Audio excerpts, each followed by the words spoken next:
At JCPenney's Memorial Day sale, sizzling deals are on with store-wide doorbusters all weekend. Or bring home savings up to 50% during our Memorial Day home sale. Save even more with your coupon. And for all former and active military personnel, enjoy an extra 10% off in-store. Just show a valid military or VA ID at checkout. Shopping is back. JCPenney. Coupon valid on select styles through 5/30. Some exclusions apply. Doorbusters valid 5/26 through 5/30 and excluded from coupons. See store or jcp.com for details. Did you know 77% of women who wear bladder weakness products experience intimate skin irritation? As if having incontinence wasn't stressful enough. But Tena Intimate Pads have been gynecologist tested and do not cause skin irritation. Gentle on my intimate skin. I need to try Tena Intimate Pads. Visit TenaSample.com for your free sample. Kind to skin, protects like Tena.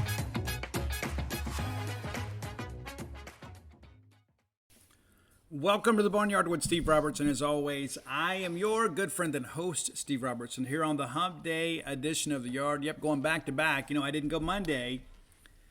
Kind of a crazy day. You know how it is. It's very rare that I get a day like that I don't feel like I'm in control. I'm a very regimented person in many respects. And so it's a little weird going back-to-back days. I don't know that I could do this every day, especially going 90 minutes. I might be able to spit out, 30, 45, maybe an hour. But I don't know if I could go every day doing 90 minutes. I don't know. I don't know if I could do it. It takes a lot of organization. It really does. You have to think about what you want to talk about, get some notes together, and there's always a top 10 list. And we're going to do a top 10 list today that about 50 people have asked for in the last 2 years. I'm finally going to break down and do it. My friend Scott in Baton Rouge, who I played soccer with, he's like, dude, maybe it's time. I don't know that it's ever time, but I'm going to do the list nonetheless. And I do have some favorite songs from this band, but I'll be honest with you, I got into them, kind of when I was out there, let's say in the world, experimenting a little bit with some substances. And so I don't listen to them as much as a sober living person. But anyway, we'll get to that, and we're going to talk a little bit about what's happened around the college baseball world here in the last 24 hours, and we're going to look at some football recruiting. About almost time to kind of transition into that. I have written a couple of softball stories here as of late. Had the Brittany Thacker Q&A yesterday. Chloe Malaluhu, I know I'm probably pronouncing that incorrect, and I apologize, but Chloe's dad, George, was a former starting quarterback at the University of Arizona back in the Desert Swarm days of the early 90s. And George led Arizona to the biggest win in school history. They beat number 1 Washington that year. Matter of fact, it was George scoring late to put that game away, 16-7. What's interesting is George had a brother that played at UCLA and a sister, I believe, that played at Oregon State in volleyball that went into coaching for several years. And then, of course, there's Chloe and her sister. Maybe we should recruit the 2 sons. They're coming up the ranks too. But that piece is now out and available. A bit of a Q&A format. I don't want to waste a whole lot. But you can check it out. You'd be glad you did. A lot of people are excited about softball. Robbie did a good job. I got a piece up about interviewing Tyler Bratton. And so we don't do a lot of softball content. Maybe we should do more, but we don't. But it's been fun to kind of show a little versatility on the site. Like many of you, it's like I was kind of heartbroken about baseball. I'll have a piece up about that tomorrow. That's my big goal for tomorrow, for Thursday, is to get that piece written. So then all of a sudden we get a little burst of enthusiasm, with the softball team breaking through and doing something historic. It's always, you always remember your first time, right? And there are a lot of Mississippi State fans that have just kind of kept softball at arm's length, say, we're Mississippi State people, but I don't know. The university has committed a lot of resources, and thank Tommy News and his family for donating some money to help build News Park. It's an amazing venue. A lot of people, we had the SEC tournament here a couple years ago. About to build a clubhouse, write a big check for that. So we're kind of committing to that. The university is kind of doubling down behind softball. And T. Bratt and Coach Ricketts and Josh all doing a great job. And now all of a sudden you're beginning to kind of see, the dividends of the investment we've made. And again, I go back to the fact that John Cohen very easily could have just blown this whole thing up, when Van Studeman, quote, left the program. That decision really, I think, changed things. And listen, when Van got here, she was fantastic. Everybody was so excited, but then the novelty kind of wore off a little bit. So we never could have the big season. We could never get past the regional. Well, now we have. And 2 full years into the Samantha Ricketts era. And the 2020 year, we talked about that earlier this week, about how great a year that was. And that was kind of taken from us. But when you look at what we have, look at where we're going, I think it's worthy of your attention. I've had a lot of fun talking softball last couple of days. Now, I'll be honest with you, I'm a baseball guy all the way, but it's nice to be able to kind of maybe show a little versatility a little bit, and kind of get out there and talk about some things that maybe we don't ordinarily talk about. Because here's the thing. On this show and on our website, we care about what you care about. And so all of a sudden, it's like people are like, oh, this is so great. Okay, well, let's pump out some content here. Let's put some softball stories out there to give you guys, some more insight into what's going on, into the program, what's happening, the personalities. So, you got to strike while the iron is hot. But rather than write a bunch of post-mortem, college baseball stories, we've been able to kind of focus on this, and it's been a little more positive. It doesn't in any way diminish our disappointment with our baseball season, but it has been very nice to see our fan base kind of line up behind Coach Ricketts and her staff and her team here in recent days. And I understand it's going to be a capacity crowd, a lot of SRO stuff at News Park. Eager to see what's going to happen with all this stuff. Sure. All right, let's talk a little bit about Bulldog Burger Company. Listen, let me tell you this. There are a lot of places to eat in Starkville proper. There are. Maybe not as many as you'd like, but I'll tell you this. No matter how many we add, no matter how many new businesses come to town, they're going to be hard-pressed to match the service, the quality of experience, the food, the pricing, the atmosphere of Bulldog Burger Company. Part of a great family of restaurants that has served the Golden Triangle these many years. They know how to feed folks, for sure.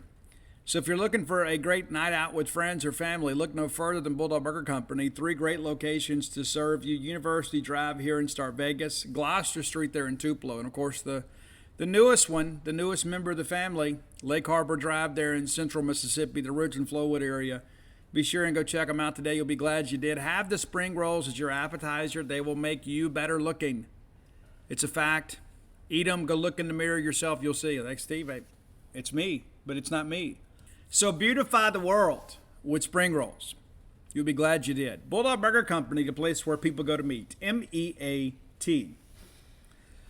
I read on a message board recently, well, I'm kind of glad we're not in Hoover having to deal with all this rain. Let me just say for the record, I would more than gladly sit up there and cover baseball games at 2 in the morning. I would. I'd much rather deal with all of that than all of this. It's just a reality of life, man. It stinks, man. It really does. It hurts because we're supposed to be playing. Let's take a quick look at what happened yesterday in the SEC tournament. Of course, there were 4 games scheduled. They moved the Kentucky game back a day. So it's going to be a busy day in Hoover, assuming they can get these games in. But they've had to make some pitching changes and things like that. But Alabama took down Georgia. So what does that mean for Georgia? Well, I think Georgia was in a position to play themselves into a hosting opportunity. They did not. We discussed that when we went down there and played them. I said, are they a host? Maybe. I didn't think they'd be good enough to be a top 8 national seed, but they end the year 35-21 overall, 15-15 in the league. And this is a veteran team. This is a team that has some pieces that missed the tournament last year. So in the grand scheme, when you break down the regular season, I think we could say Georgia maybe did not live up to expectations. We knew they'd have good pitching. Cannon's been up and down. And listen, injuries have kind of been a part of things around the conference this year. But they didn't get there. They didn't get there. For whatever reason, they didn't. Now, not Scott Strickland's in no way in any trouble there at the University of Georgia, but they may take a step back last year. But I think to go 500 in league this year and to go 15-15 with the veterans they had maybe is not what you would be satisfied with. Now, of course, they'll get in a regional somewhere, probably as a solid number 2, and they're capable of winning that regional. And then if all of a sudden, if you advance to a super regional round, you begin to think, okay. It's been a good year. So I think that's still, the jury is maybe still out. But at the same time, too, I think you can look at it and honestly say this Georgia team probably did not meet expectations. Alabama, I said at the beginning of the year I thought they would be better. They're about where they were. And they kind of got in last year on a bit of a, of the power of the SEC. They had great RPI considering their record. But they're about kind of where they were. And again, they've been better and been more competitive at times.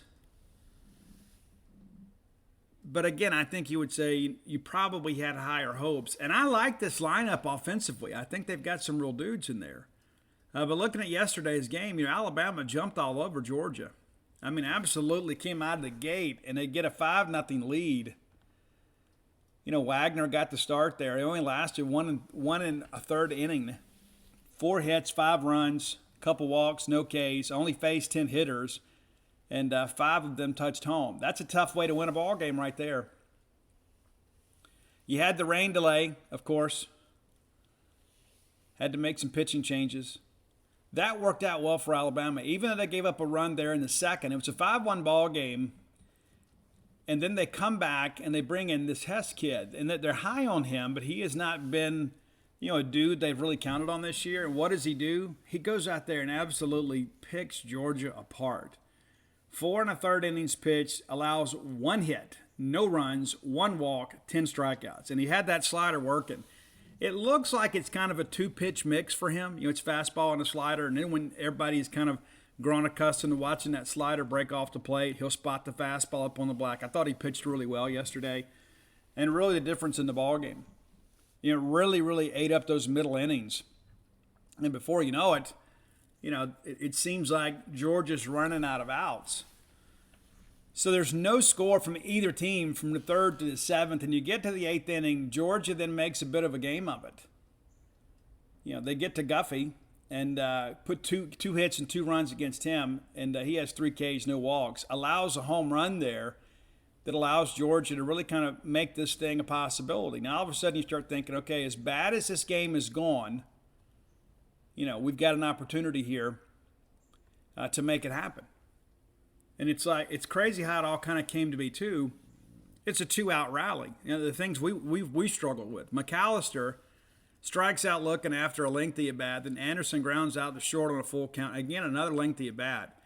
Cole Tate, a veteran guy, gets the infield hit on a 2-2 count to extend the inning. And then Connor Tate, second pitch of his at-bat, hits a home run to center field. And listen, you hit one out of Hoover, you're really swinging.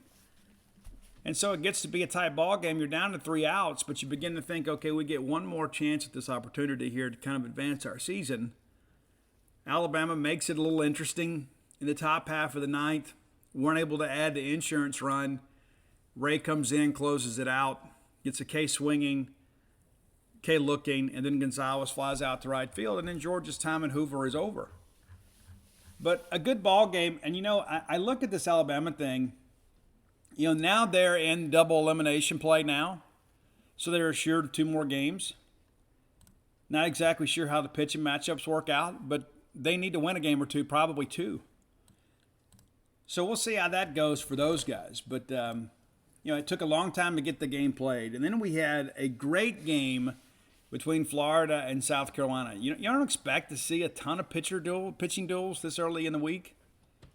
But the thing about it is these teams playing in single elimination play generally need to win a game or 2 to kind of pad their resume. I think Florida is a team that is, unlike Georgia, I think that they are in because of the RPI without really in trouble. Georgia's in, but I think Florida might be trending in a better direction. Florida finishes, they're still playing 36-20, 15-15 in the league. And yes, they did not reach expectations in the regular season, but this is a team capable of doing some big things in a tournament. South Carolina season is over. 27-28, losing record. 13-17 in the league. And they're done. So South Carolina will not be an at-large bid. And so what happens? Is there a coaching change coming at South Carolina? I know a lot of Gamecock fans are hoping that's the case. Team came out and played pretty well yesterday, though. It goes 10 innings. And again, it's a pitcher's duel. Florida breaks through there in the fourth inning. They get a run. And, Sanders was outstanding for South Carolina. 7 innings pitched, 4 hits, allows the 1 run. It's an unearned run on top of it. 3 walks, 10 Ks. It's pretty remarkable showing. That's a guy out there pitching for his team, trying to make some things happen. Didn't quite work out.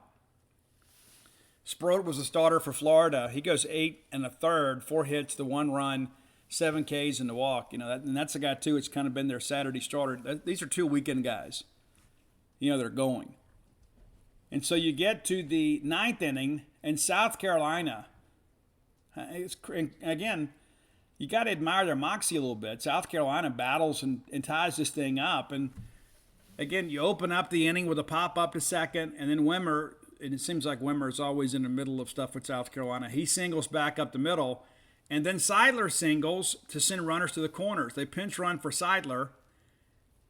Florida changes pitchers, and then Eister, who feels like he has been there for 20 years. Honestly, it is insane how long that guy's been there. He grounds out. It's a fielder's choice. They forced a runner at second. The run scores to tie the ball game, and eventually Florida gets out of the inning. So Florida with a chance to walk it off in the 9th. They don't do anything of note. It's a 1-2-3 inning. We get to the 10th.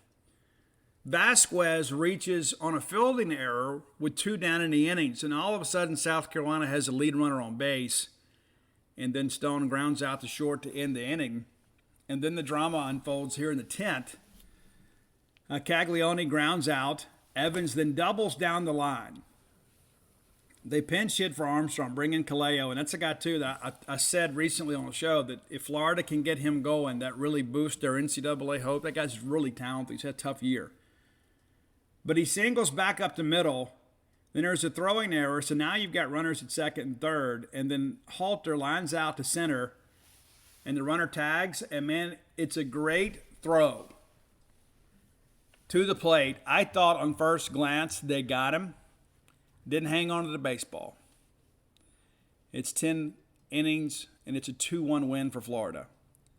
So Sully and his boys still kind of never say and die, and I would not want them in my regional. I know they underachieved last year, and there was a lot of things going on kind of around Kevin O'Sullivan off the field. But now all of a sudden you're back. Picked to win the SEC by some people. But now here you are late, having a chance to go make some. Bulldog fans, if you drive around this great country, you'll see that there is still very much a shortage of quality employees. America's workforce is not back to its full capacity. Not exactly sure for all the reasons, but bottom line is some of my favorite businesses having a reduction in staff, a reduction in hours, and in some cases a reduction in services because they can't find quality applicants. Maybe you're in that situation.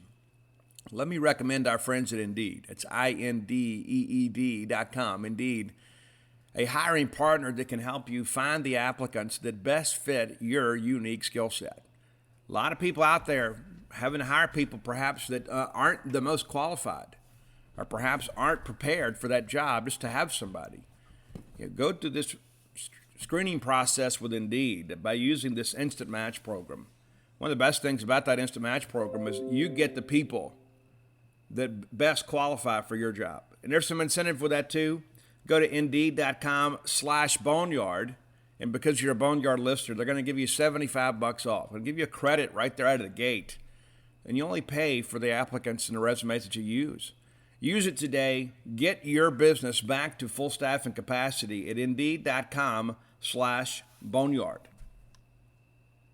Underdog Fantasy is the fastest growing fantasy app and easiest place to play fantasy sports. Just jump on UnderdogFantasy.com or download the app, draft your team, and that's it. And if drafts aren't your thing, they also have a pick'em game where you can win 20 times your money in a single night. Use promo code RADIO, and Underdog will double your first deposit when you sign up with up to $100 in bonus cash. Deposit $100, get $100 free. That's promo code RADIO. Terms and conditions apply. Things happen. And the nightcap, I know many of you stayed up with me to watch this one. Ole Miss and Vanderbilt. I wouldn't consider it a play-in game because as I see it today, I think both of these teams are in. And people would say, but Steve, Ole Miss, that sweep at LSU was huge.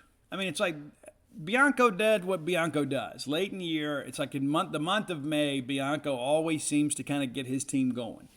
To their credit, they generally play their best baseball of the year toward the end of the season. That's good coaching. It is. And we didn't play well down the stretch. We didn't. And I think a lot of that is we had a team that was kind of beaten down by circumstance, just couldn't get up off the mat. Incredible ball game, and Enrique Bradfield Jr., and we found out last night, we did the research, he's not draft eligible this year, so he'll be back again next year.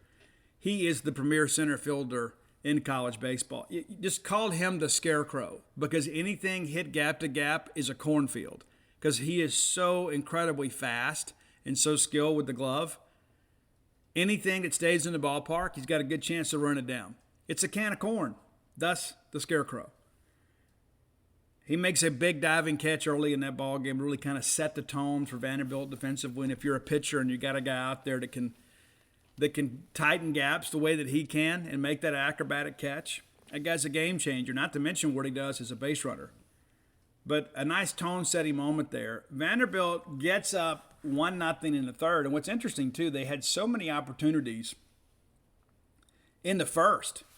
They load the bases in the first and get nothing out of it.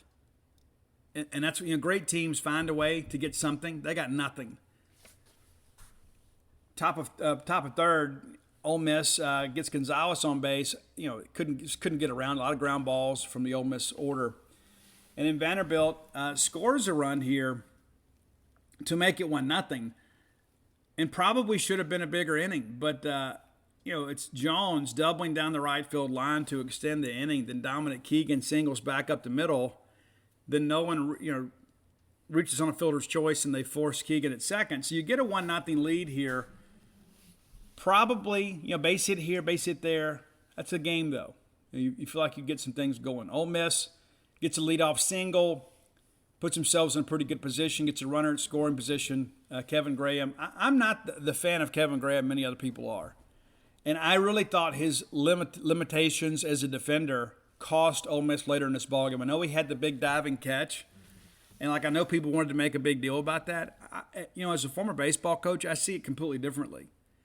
I see, number one, Kevin Graham making a great effort to secure now for his team on a ball that he should have never had to defend. That's McCant's ball all the way. So I don't know that he didn't see it off the bat. He didn't hustle to the play.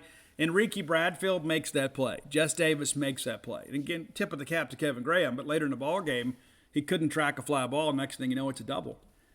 But he gets on base here, goes to second. So now you've got the tying run in scoring position with no outs, and you get a K swinging, you get a ground out, and then Chatnier strikes out swinging.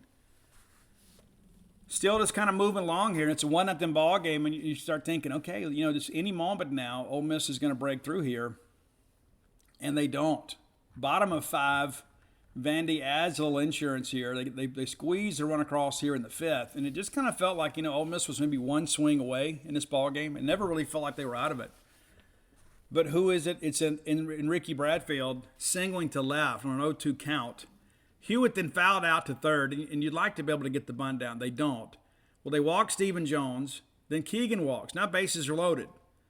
They bring in Mowitz for DeLucia, and DeLucia's been really good for Ole Miss down the stretch. I think maybe the stress of the run here at the end may have gotten to him a little bit, but then Nolan grounds out, and the runners advance. So we get a run here for Vanderbilt, and then Bolger strikes out looking. But again, a chance at a bigger inning, but you do get one. Now it's not just about one swing.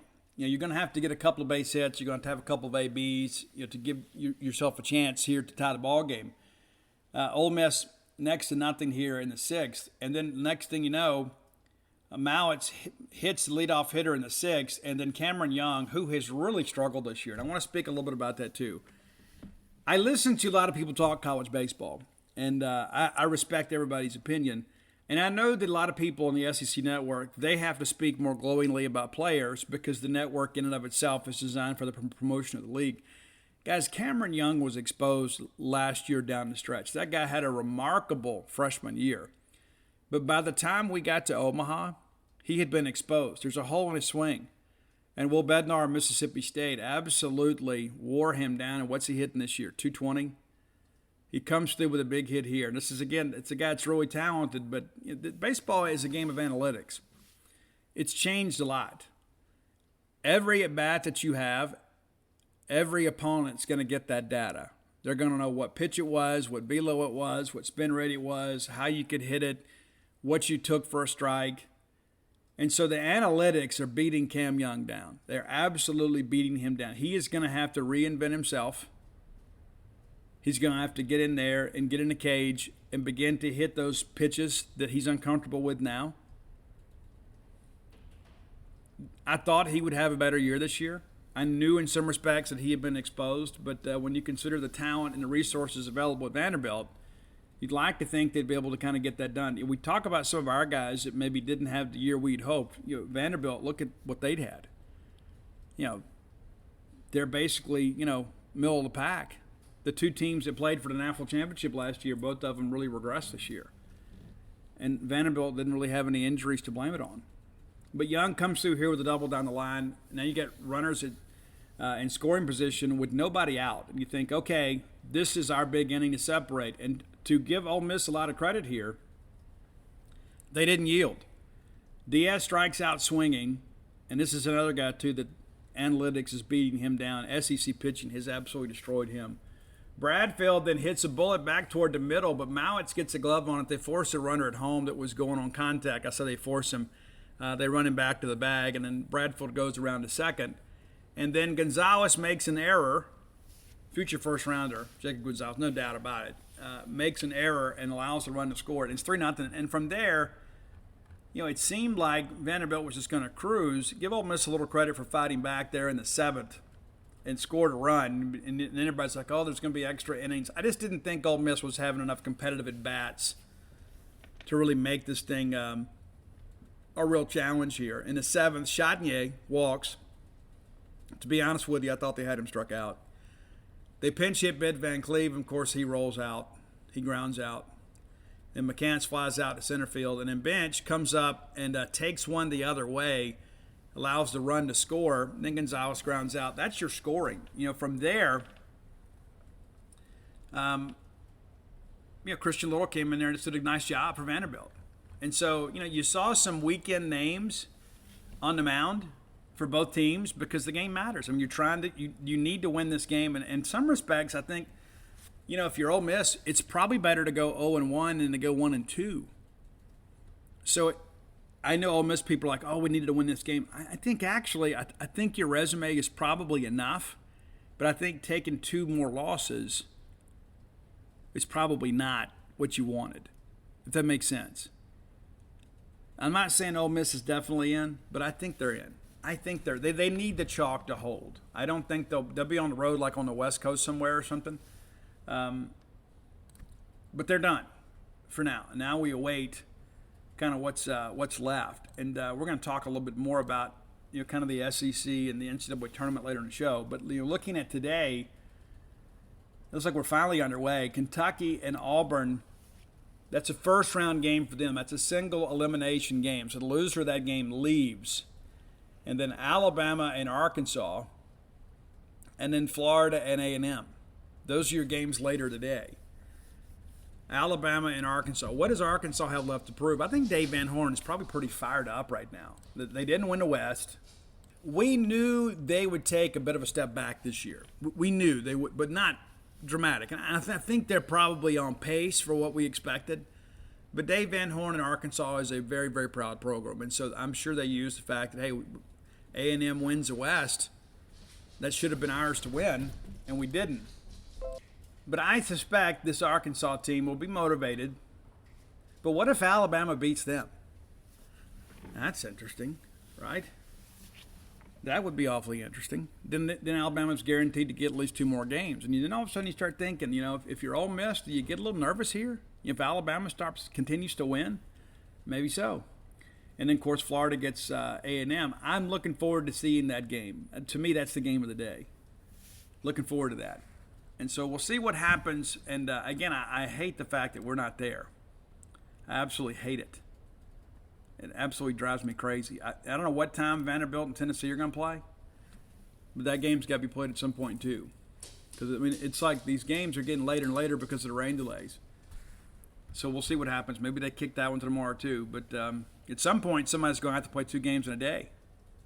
That's how it looks anyway. So this is kind of where we are. But, again, Mississippi State not there. College baseball season over for us. It doesn't mean that we don't care. Many of you think, Steve, I don't really care anymore. And maybe you don't, and that's okay. I do believe that Chris Simonitz and the staff are in the process of turning this thing around. I know they're mining the portal right now to make sure that they get some players who can come in and make this team a better team next year. Of course, you got some guys too that are they're signees that may be going in the draft. I hear a lot of things about Bradley Lofton here as of late too. He's going to have to turn down a lot of money.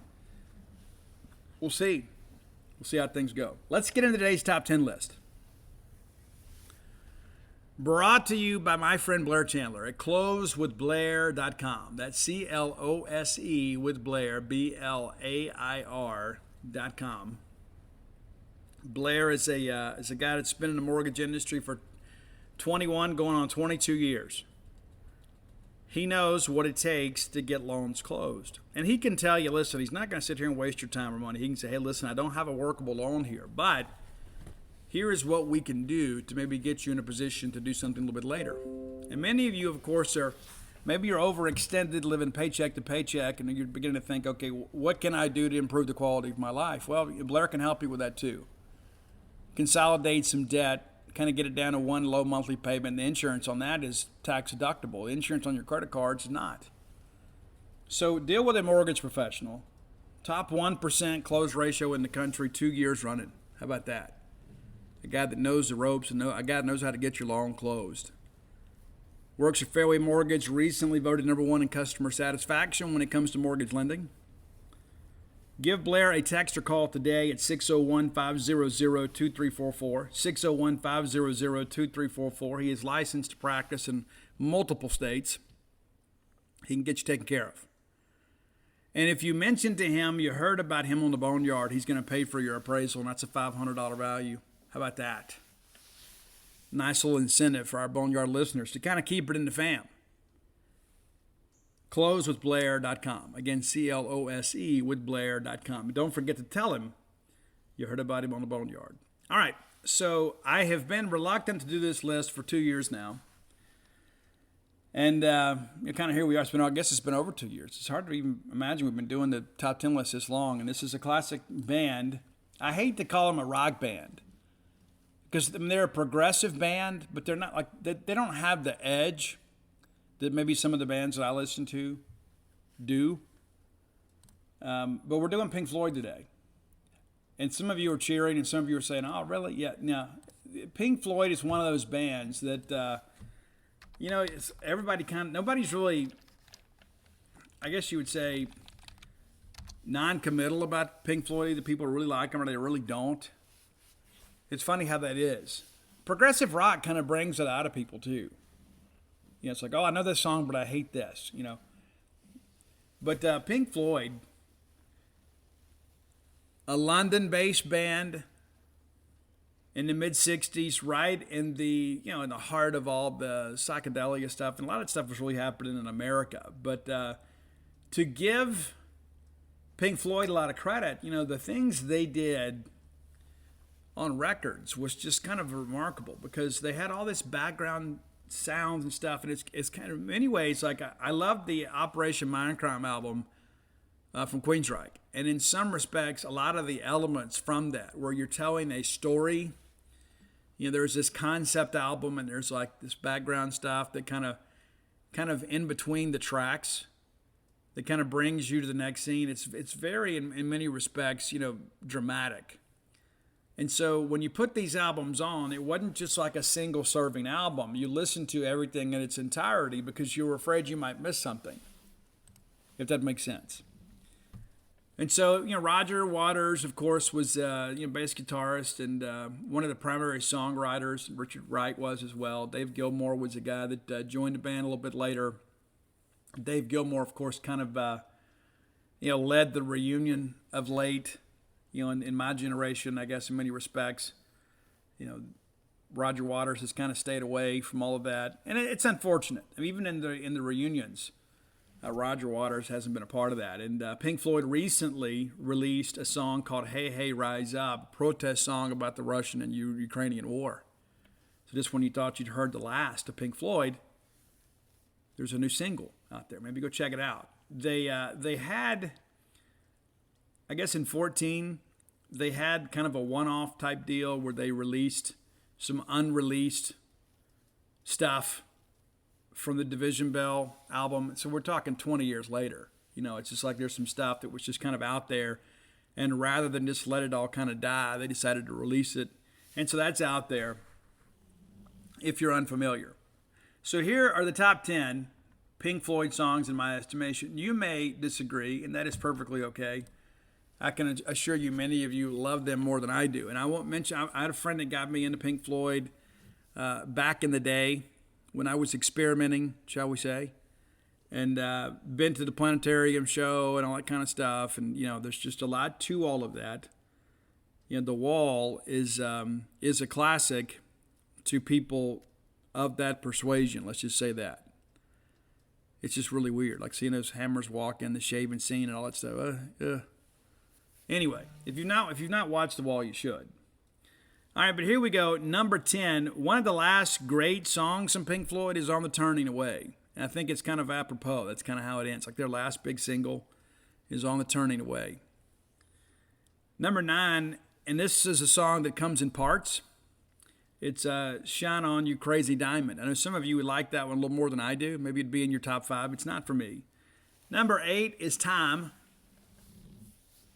It's again one of those kind of weird songs too.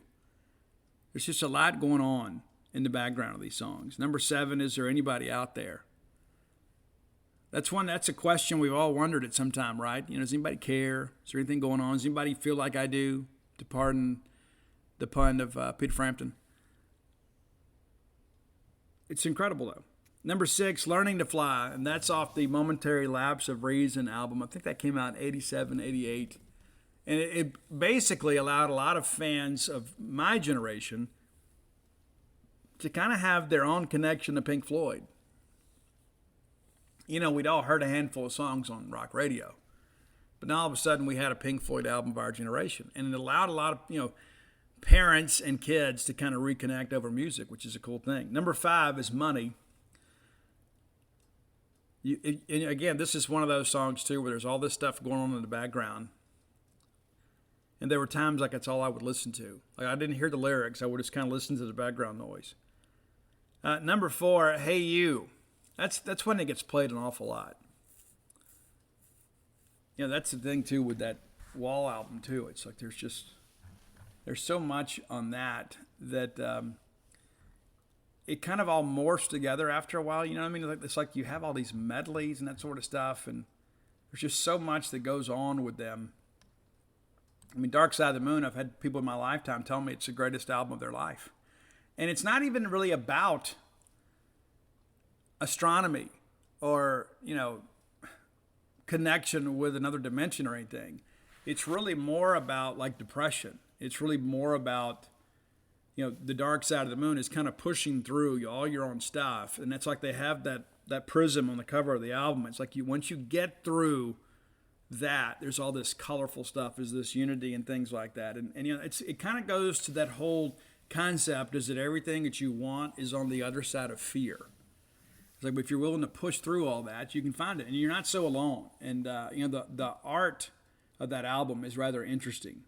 It's like you come along in this little gray single solitary line, and next thing you know, it explodes into a rainbow on the other side of the prism, which is rather interesting to me. And maybe you guys see it differently, but that's my interpretation of that. It's Comfortably Numb is your number 3 song. Some people have that as number 1, and that's okay. That's okay. I don't, but I think it's one of those songs too that it has different connotations for different people. I think a lot of the Pink Floyd stuff is really left up for interpretation. I think a lot of people kind of see it that way. And that's the thing too. There are so many people out there. I recently watched a documentary with Trent Reznor of Nine Inch Nails, and he was talking about lyrics from the song "Hurt." And I said, well, we need to make sure that we understand what's going on here.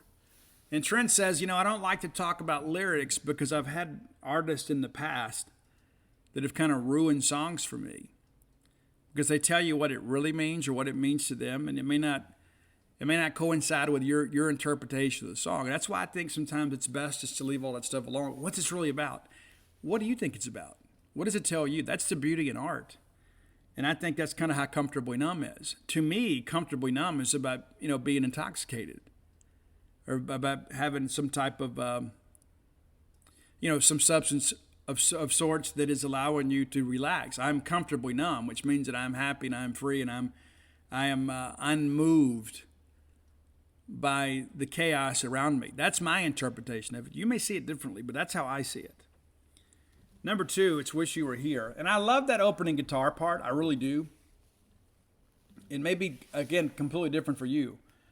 I think it's fabulous, though. I love like the instrumentation that kind of leads into it. And then all of a sudden you hear the guitar, and it's like it's so far away. It's an interesting effect. And the second guitar comes in, and Wish You Were Here is, to me, one of those songs that really defines this band. But number 1 for me, and I don't know how it could be anything number 1. I don't know how. To me, this is one of the most obvious number 1s in the history of the world. It's kind of like having Stairway to Heaven for Led Zeppelin. To me, this is the Pink Floyd song. It's another brick in the wall. I mean, and to me, I just think to myself, other people are like, oh, Steve, you need to get deeper in the catalog. Like, this is it. If you've seen The Wall, if you've heard The Wall, or even if you haven't, you need to listen to it. This is a song of defiance. It's a song of revolution. It is a song of individuality.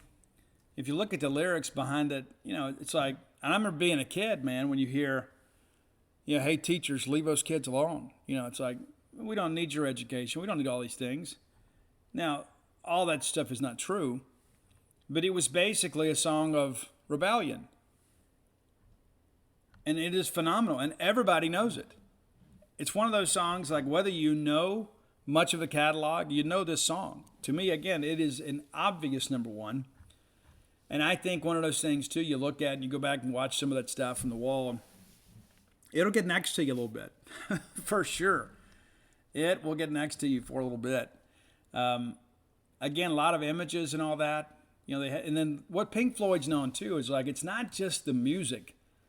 They were a great live band that had all this very elaborate show. So it was such an experience, whether you were sober or not. It was unlike anything else. They're playing these very, very unique songs, have this crazy light show. They have all these puppets, and there's all this pageantry on the stage, and it is an event. It's not just a handful of guys showing up plugging in guitar players, plugging their guitars and their amps in like right after a shift at the coffee house and saying, hey, what's up, guys? It's not that. So if that's what you're looking for, you can ride out to, Jim's Honky Tonk out there at the crossroads, and you can listen to that. And sometimes that's what I prefer. But these guys here were very serious about everything they did, which led to kind of the rift between Dave Gilmour and Rogers Walters and those guys. That's a big part of that. It's because they were so serious about their art, and they didn't always have, shall we say, unity when it came to their artistic vision. And so Pink Floyd, even to this day, has a tremendous following. And so all due respect to everybody that I've never done this list before, this is your list, and I guarantee you there is no shortage of maybe 40 people that have asked for Pink Floyd. And so here you go. And again, I'm not a big Pink Floyd fan. I respect them immensely, but I've never been one of these people that gets real deep in the catalog and thinking, oh man, this is like the greatest thing ever. At least not when I was sober. So I think it's important to kind of characterize when I was into Pink Floyd, it was a very difficult point in my life. You may see it completely differently and enjoy them. Again, I'm not a music snob. And how can 250 million records sold be wrong? Right? I am perfectly okay with admitting that, you know what, maybe I was wrong about Pink Floyd. And when I think about some of the bands, like I don't really like Pink Floyd. I don't have anything against them. I think in some respects they're overplayed, especially during the daytime. But be that as it may, there's some other bands out there I really don't like. And it's not just because of the fact that they've been force-fed down our throats, but it's just, they're just not very talented. And when you're talking about Pink Floyd, these guys are exceptionally talented. Exceptionally talented. One of the reasons that I don't like some bands, I don't like their fans. Some of their fans get on my nerves. It's like, oh, this is so great. Like, it's really not. It's really just kind of flash in the pan, kind of average. Oh, you're crazy. Well, no, I'm really not crazy. And I'm giving you room to be you and you room to like what you like. But I'm not going to have somebody tell me that I'm crazy because I don't agree with your little jam band. It's just not my thing. And that's okay. I can promise you there are a lot of obscure metal bands from the late 80s, early 90s that I absolutely love that would probably make your skin crawl. It doesn't mean we can't be friends. I don't think any less of you because you don't know who Bang Tango is or the Sea Hags, right? We can all love each other. All right, time to move on. Let's get into some more college baseball stuff. This next segment of the show, I'll tell you what, before we do that, let's award our Prime Shrimp player of the game to all of those people yesterday. All of those first responders at this horrible school shooting. And there are no less than horrible school shootings. There are a lot of people that put themselves in harm's way in an attempt to save lives yesterday, and some of them lost their lives. And so I don't want to be all depressive, but I think it's important that we acknowledge the fact that there are a lot of people out there that when we need them, will charge into harm's way, not knowing our names, not knowing our circumstance. I'm talking about our first responders, talking about our police officers. I'm talking about our fire department, our EMT workers, people that when we make a call, when our lives are falling apart, that they don't get a chance to just say, nah, I'm not going to do that one. They come running. And so today's PrimeShrimp.com players of the game, and really players of life in many respects, are those people that keep our community safe and do their best to do it. And there's a lot of people today that are really down in their feelings, thinking that perhaps they failed and we should have seen that. And I get it. I do.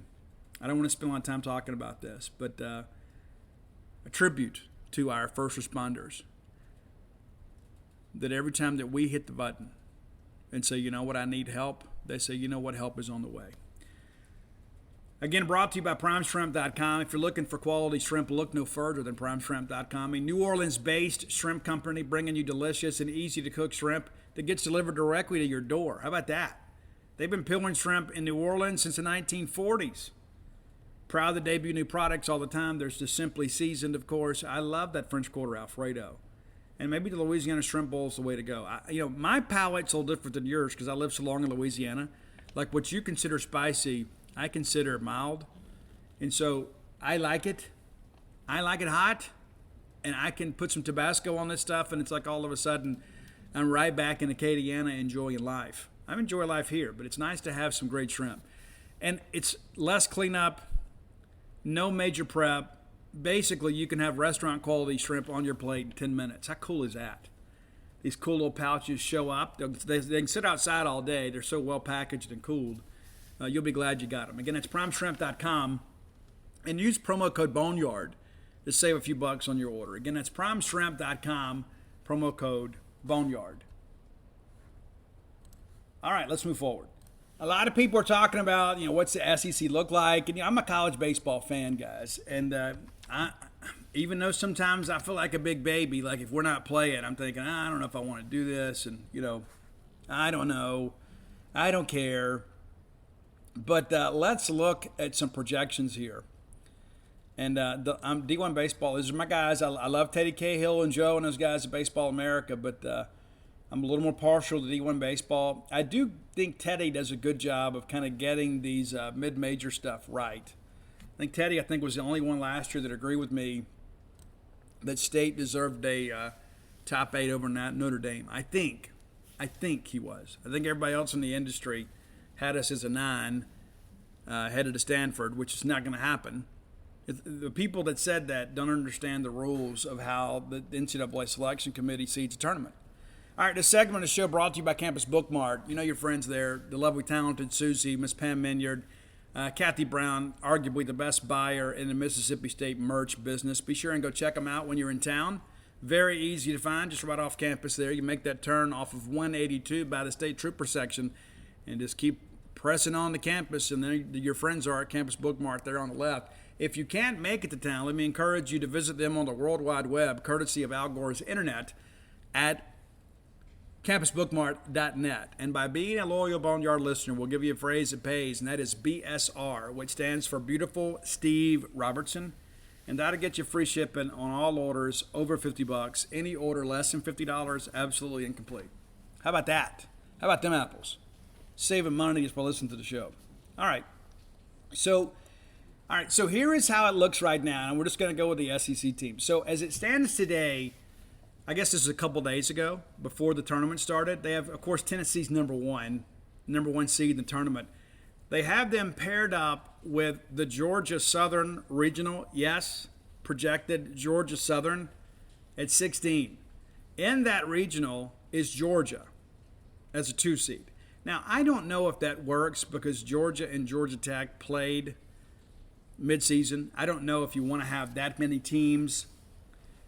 The NCAA tournament tries to avoid rematches when they can. Sometimes it's not practical, sometimes it is. All right, so you could have Tennessee and Georgia in a super. Could Georgia go in there and win that super? They absolutely could. They couldn't win the super. They could win the regional. They could win that Georgia Southern Regional and then be paired up with Tennessee in a super in Knoxville.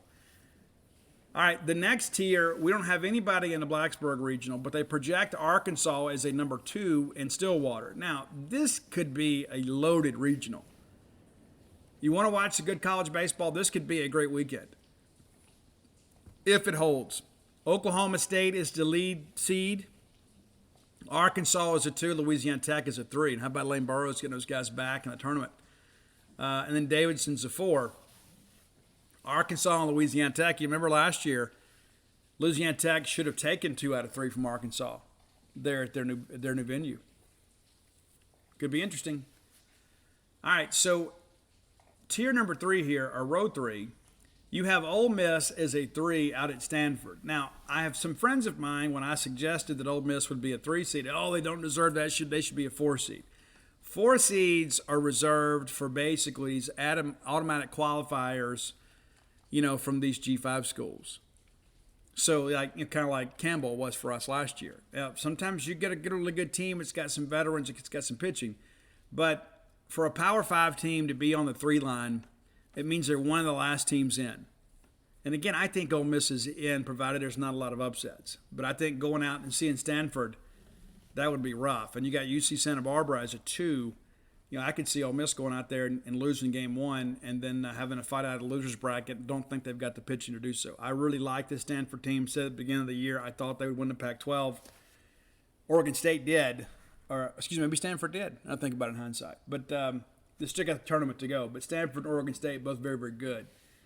All right, so we get down to that's it on the 3 line there. There's no other SEC teams involved in those brackets. Now, Corvallis, that's where the Oregon State team's going to be. That's going to be a kind of a wild projection there. Who ends up going out there? They're paired up with Oregon.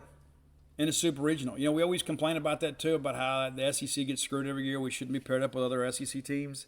I like it when they have some diversity. I would like to see this changed. I think if that's the case, then let's make Oregon the 12 seed or the 14 seed to avoid conference fellows playing in the super. All right, so we don't have anybody involved in any of those. Our friends at NC State currently projected to go out there to Eugene. Remember, Gonzaga almost hosted last year. And then Gonzaga's listed as a 2. That could be a fun regional. Okay, so here's another one that I disagree with. So they have Miami as a 5 seed, and they have Florida going in there as a 2. You know, Florida and Miami played a series earlier this year. I don't think you'll see them there. But if they do, you know, Florida might be able to get them. I don't think Miami wants them down there either. Notre Dame, our friends at Notre Dame, Link Jarrett, great coach. They're listed as a projected 12 seed right now. Would be opposite Miami. And it's interesting, too, the way this geographical break. They have Ball State, UCLA, and Rutgers going to Notre Dame. All right, Maryland, probably a surprise pick by many as a top 8 national seed. They have absolutely earned it. They're paired up with the Virginia, Charlottesville regional. We don't have any SEC teams listed there.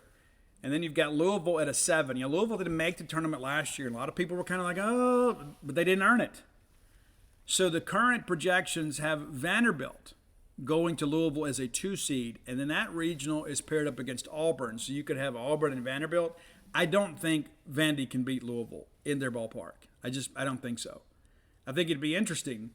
I just think Louisville is just playing at a higher level right now. And in that Auburn regional, for some reason, what is it about Auburn and Florida State and Georgia Tech? It's like they always seem to kind of collide there. The Auburn regional projection has Auburn, College of Charleston, Coastal Carolina, and Florida State. A lot of people thought Florida State was going to take a big jump this year. They haven't. It's been a weird year. The number 8 seed is Texas A&M. They have Army, Texas, and UT San Antonio. Texas was my pick to be number 1 beginning of the year. Had some injuries. They've kind of fallen on the wayside. Do you want Texas in College Station? I do. Southern Miss projected as a 9 seed would have LSU as a 2 and Clemson as a 3 and Belmont as a 4. Wow. Don't laugh. Belmont could beat Southern Miss. They could. It's a good team. And then LSU and Clemson. I think that Hattiesburg regional is probably a little bit too loaded. So I don't know that I agree with that projection. But I think if you've got to play this thing out to see, I think LSU would probably win that regional at Southern Miss. And I know some people would be really upset about that. Like I think the Southern Miss people wouldn't want to see a Power 5 team in their regional. Like, hey, why don't we get LSU and Clemson? Well, that's what you got to do to get to Omaha. And what do you think? You're getting Ole Miss? I mean, come on. Maybe they should. But yeah, again, this is all going to change a lot here in the next couple days, and we'll find out, on Monday. But they're currently projecting 9 SEC teams into the field, and as it stands today, Ole Miss is the 9th. Again, what happens if Alabama continues to win? Do you get 9 and then Alabama gets in? Yeah, I don't know. Let's take a quick look over at so the RPI that I use is Warren Nolan. I don't know what you guys use, but that's the one that I use. I have found that one to be the most accurate, and it appears to be more in line with what the NCAA utilizes. And I like the fact that it's updated regularly. So kind of looking at this, how it all kind of plays out here. Tennessee, of course, the number 1, and then Vanderbilt still hanging in there at a number 5 RPI with the number 1 strength of schedule. That's interesting, right? I mean, Vanderbilt's 36-19. They're 21-3 in non-conference, and then you look at the conference record. It just hadn't been what they had hoped. Auburn holding strong as a number 8. 8 in the RPI with a strength of schedule of 11. If they win a game or 2 in this tournament, I think you could make an argument that Auburn could potentially be a top 8 national seed. Everybody else is kind of right here around them, and nobody's really taught, Auburn's a 10. I don't know if I would agree with that. I don't know. Our friends at Louisville projected now as a 7. They're at 11 in the RPI with a strength of schedule of 21. A little bit farther down, Georgia, strength of schedule of 3, RPI of 19. They're going to be just on the cusp of that regional cutoff line. I mean, you don't have these anomalies this year where you have, Santa Clara or somebody with a ridiculous record, but, an RPI that's really high, but you look at it and say, this can't work. Florida, 22 in the RPI and still some upward mobility. LSU, 23rd in the RPI. Those guys can continue to play too. Florida 15-15 with a strength of schedule of 12, and then LSU 17-13 in the league with a strength of schedule of 20. And some of that's because they play the Louisiana directional schools. A little better brand of baseball out there in Florida. The logjam of SEC teams continues at 24. Texas A&M, 24 in the RPI and 22 in the strength of schedule. And they canceled a non-conference game and kind of admitted they did it because of RPI.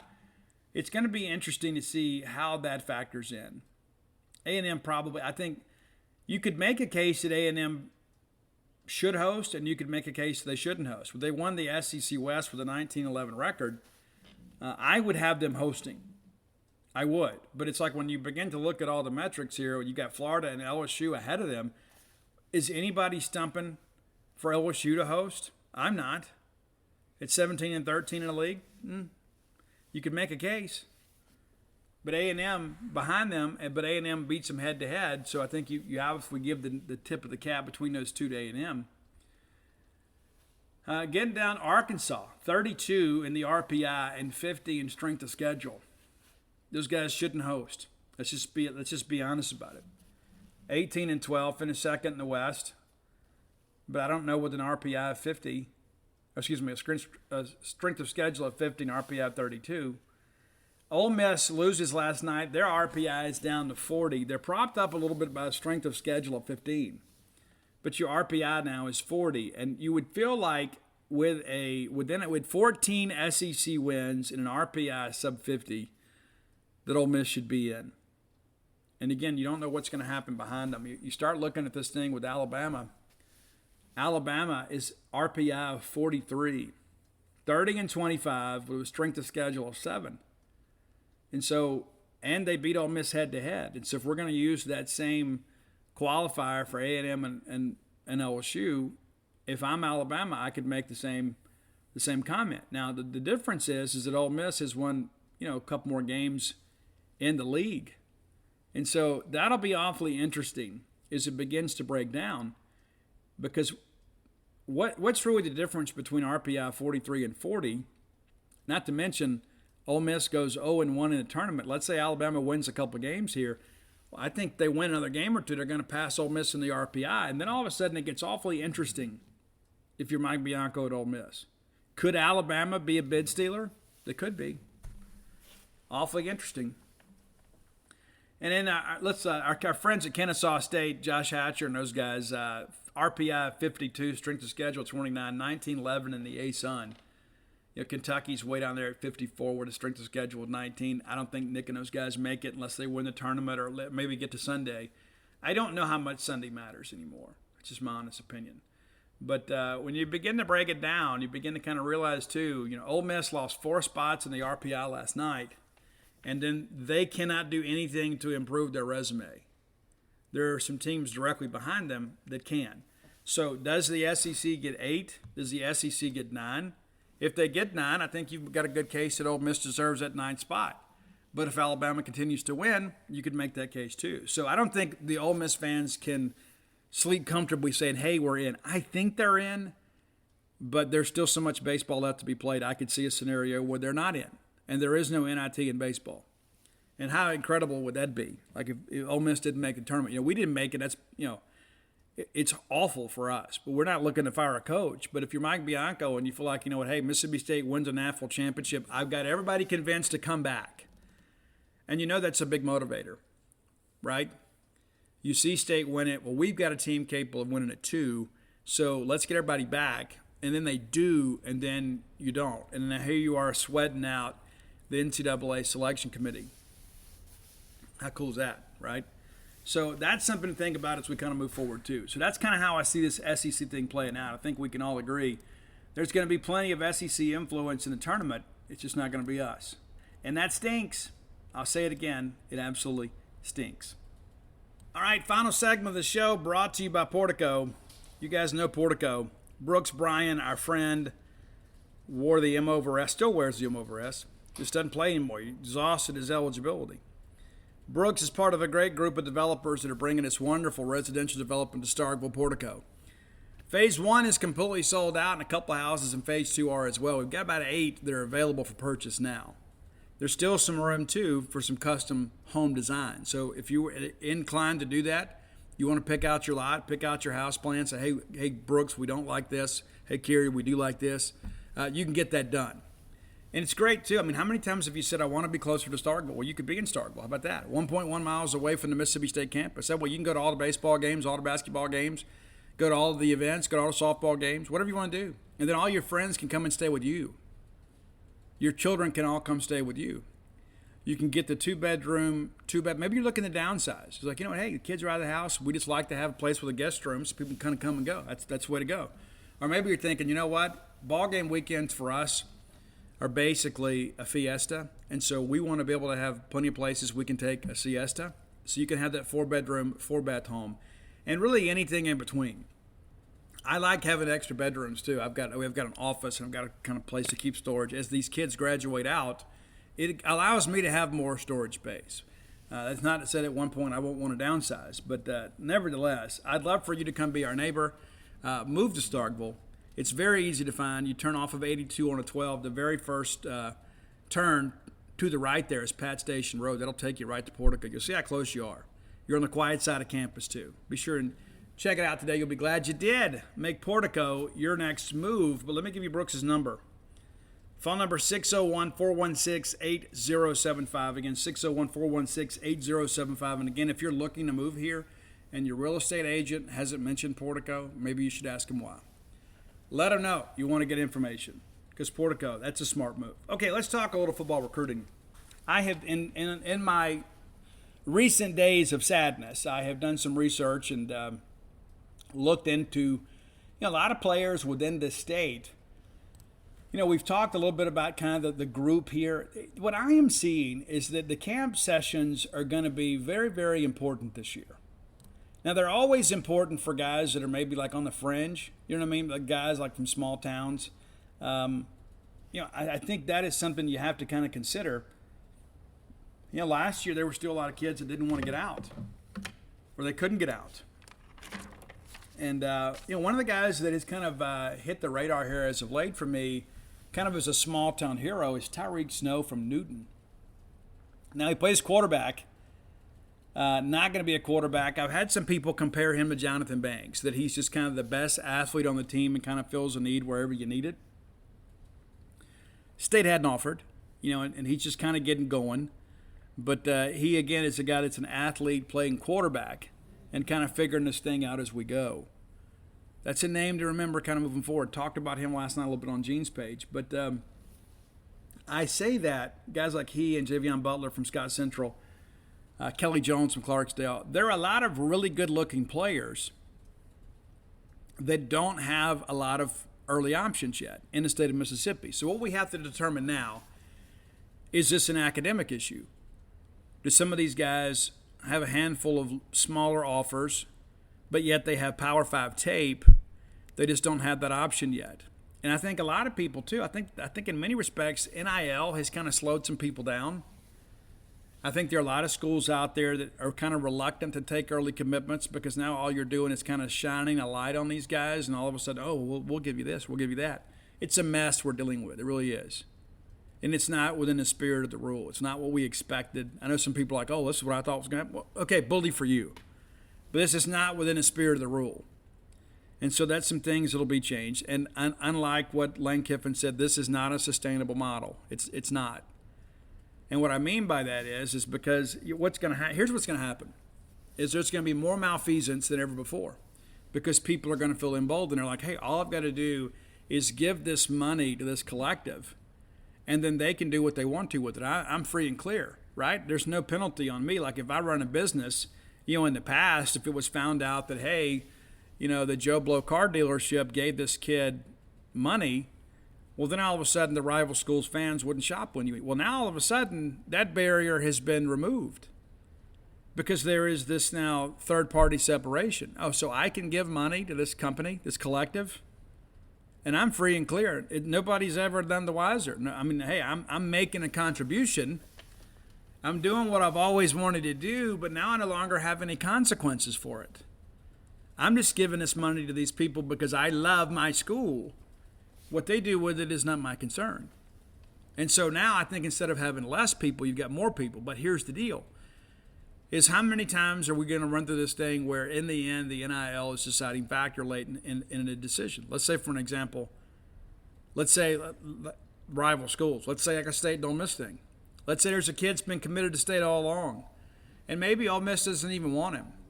And then all of a sudden you have like, an Ole Miss friendly business that perhaps says, hey, I tell you what, if you go to Southern Miss or you go to this school or that we'll give you some NIL money. You don't think that stuff's going to happen? As petty as people are these days? They'd love to be able to flip your kid on signing day or help somebody else do it. And maybe there's a quid pro quo, It's like, hey, we're going to take this kid from you, but we're going to make sure you get this kid. There's just too many things involved in all this that I think that they're going to be uncomfortable. Because like we're only looking at this from, like the fat cats. You look at this thing, with Alabama and A&M, and it's like, well, hey, that's two schools with huge budgets. How are we ever going to compete? Well, most of the kids that we're recruiting are not going to get that same level of name, image, and likeness attention. But there are some people out there that would be unscrupulous. There always have been. I mean, you can make all the rules you want. The rules only apply to the rule abiding. It's what makes those people cheaters, right? So you make all the rules that you want, but you have to be able to enforce them. And that's one of the biggest problems I think we have, not just in athletics, but nationally, is there are reluctance to enforce the law. But all that being said, when I think about some of these guys in Mississippi, I think what you're going to see this year for Mississippi State is you're going to see a lot of these camp guys that are outstanding looking players that maybe their offer sheet doesn't match their film. I think you look at the film, and there's sometimes I would watch kids in the past, and I would think to myself, this kid must not be able to qualify because he is an SEC caliber kid. And then you find out, there's this, there's that. Well, this year what I'm hearing is that guys are just kind of slowing the process down. Schools are kind of slowing the process down. They're not pushing for early commitments. And I think a lot of these players are thinking, hey, let me go prove myself and see if I can't get some NIL money. And listen, I have had recruits mention that when you interview them or you get their information to build a profile page and you ask them, what are you looking for? Well, NIL money. Because there are these people that feel like, hey, if I see this kid getting $200,000, surely I can get 10. That's kind of the perception that's out there. And so there's just not a lot of kids that are offering their commitments early. And the flip side of that is that Mississippi State and Ole Miss haven't really pushed for commitments early. Just haven't. And you talk to kids and you say, have they talked to you anything about committing? No. They know I'm taking my time. And they feel like the kids themselves feel like they're in control. And in some respects, they are. But Mississippi State currently now sits with 4 commitments. 3 of those are in-state kids. Of course, the most recent one, Seth Davis from Katy, Texas. That's the only non-Mississippian in the class. Now, if you look on the Ole Miss side of things, they're really working the portal hard. And I have had some high school coaches tell me they have not seen Ole Miss with the same level of regularity that they used to. Ole Miss currently with 2 commitments. People are like, Steve, we only got 4. You kidding me? Ole Miss got 2. And I think everybody's okay with that. I don't think anybody's failing. I don't think anybody's falling behind here. I just think all of this has kind of caused everybody, let's just take a breath. Let's just take a breath. It's not one of these years in state when you've got 10 4-star kids. And so evaluation's got to be a big part of it. Ole Miss 2 commitments. One of them is an in-state guy. They've got Marcel Reed, a quarterback out of Nashville. Not sure he stays at quarterback, not exactly sure his story at all, but Sunstream Perkins is an outstanding player. It's a running back out of Raleigh. Mississippi State still recruiting him as well, and the highest rated player in the state. But again, you look at it and it's like, well, between Mississippi State and Ole Miss, and here we are about to be June 1st, they got 4 kids from Mississippi committed combined. You remember years ago there was all this race to get the early commitment? It's like, oh, you got to get them committed. You got to offer them first. You got to do this. You got to do that. And that's just kind of been the situation, where now I think everybody is kind of just realized, you know what, we don't have to be in a hurry. Now you look at Southern Miss, they have 5 commitments too. And of their 5, 3 of them are Mississippians. Will Rogers' younger brother, is one of them. They already have their quarterback identified. You got Matthew Nixon from West Jones, a wide receiver, and that's a guy too that could ultimately end up somewhere else. But I think what we're seeing here, again, it's like people become so acutely aware of what's happening at their school, and they think, oh, we got to be getting killed. Well, you're not. You're not. When I look at national rankings, I don't do that as often as I used to. I used to be like every day. It's like, okay, well, where does state need to be today? We get this guy here. What should have happened to us? So like I look at Notre Dame right now. They're the number 1 class in the country. They have 12 commitments. 12. You get down a little lower. Georgia, the defending NAFL champions, have 8. 8, and they're ranked 6 in the country. There's just not a lot of teams. And there are some that are right at 10. There's just not a lot of teams at this point that have double-digit commitments. Florida State has 6. Texas has 5. Michigan has 6. Oregon has 5. A&M, and all their craziness, has 5. Alabama has 4. And so I share that to kind of give Clemson 4, ranked 31st in the country. I just share that because I think it's important. A lot of times we think it's only happening to us. But this is a kind of a national phenomenon now. And just in case you're curious, Mississippi State, 39th in the country. Right ahead of us is number 38, Oklahoma. And number 37, Nebraska. 36, Miami. 35, Florida. And all of those schools have 5 commitments or less. And so I just share that with you because I think there seems to be a sense of panic in some respects with some of our fans. Man, we got to get going in recruiting. Well, I think we're not getting left behind, so I don't know why we need to be in such a huge hurry to go maybe take some kids we're not exactly sure about. Let's get through spring evaluation period. Let's begin to kind of prioritize and set our packing order, and then get these guys into camp and say, okay, yeah, I really want this kid. Then let's go get them. And maybe this is a kid we like a lot, but we want to wait and see kind of what happens with some other guys, or perhaps we want to see some senior film. And I think that's where the state of Mississippi is this year. I think there are a lot of guys out there that are in a really good spot, but they need to do more to kind of move up the pecking order. There are some explosive players in Mississippi, and here's how it works with a lot of recruiting services. You evaluate the guys that get the big offers first. I've always looked at it a little bit different. I talk to my coaching friends, and I say, who is the best kid you played against? I don't just want to know about your kid. I want to know who's the best guy you played against. Who's the guy that keeps you up at night? And I get a list, and I go watch film. And sometimes I agree. Sometimes these guys are great players. Sometimes they're just great high school players. Not everybody's a prospect. Every team has a leading rusher. Doesn't mean they're a prospect. And so you go through and you begin to look at this. And I think this is one of those years where the camp evaluation is probably going to matter a little bit more. Just because there are a lot of guys out there kind of similarly situated. And I see a lot of guys out here, 6'4", 6'5", 185, 190 pounds, are bigger. And you say, yep, that guy's going to be a dude. You just got to kind of figure out where he projects.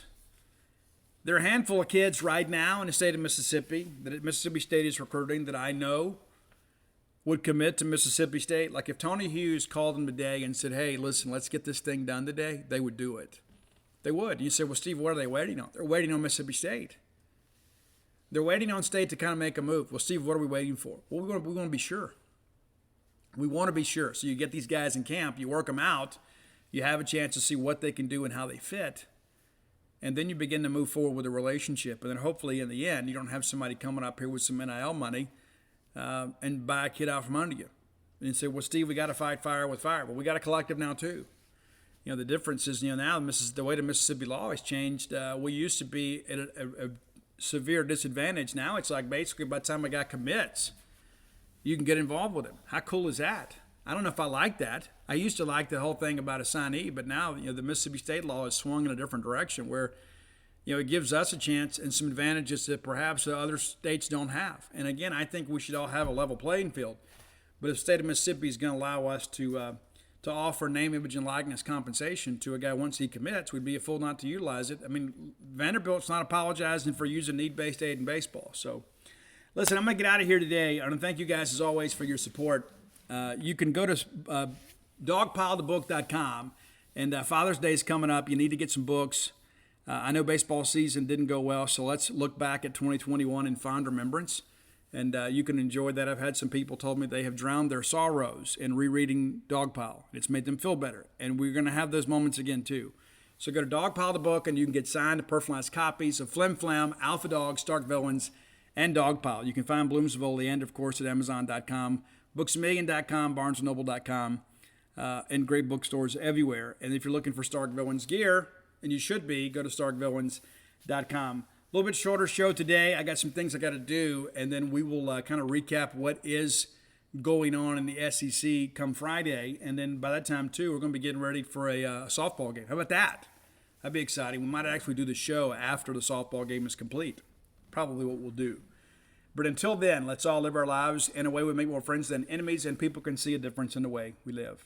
Underdog Fantasy is the fastest growing fantasy app and easiest place to play fantasy sports. Just jump on UnderdogFantasy.com or download the app, draft your team, and that's it.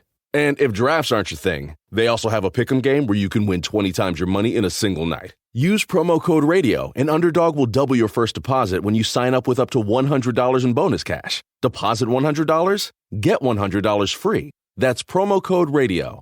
Terms and conditions apply. By now, you know that sound. It's the sound of the Home Depot.